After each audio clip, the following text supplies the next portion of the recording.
Assalamu alaikum. In this video, how to put a dot in Photoshop for many ways. Step 1.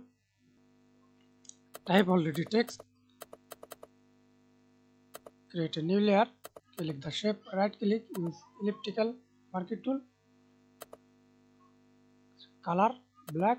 Do not use stroke. Press enter. Then hold shift. Click and drag on your mouse. See this? Put dot. Hold control. Select these two. Align middle or down, up. Use middle. And another way, step 2, double click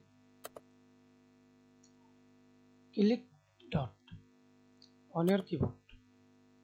Thanks for watching video. Please subscribe to my channel, like, comment, share.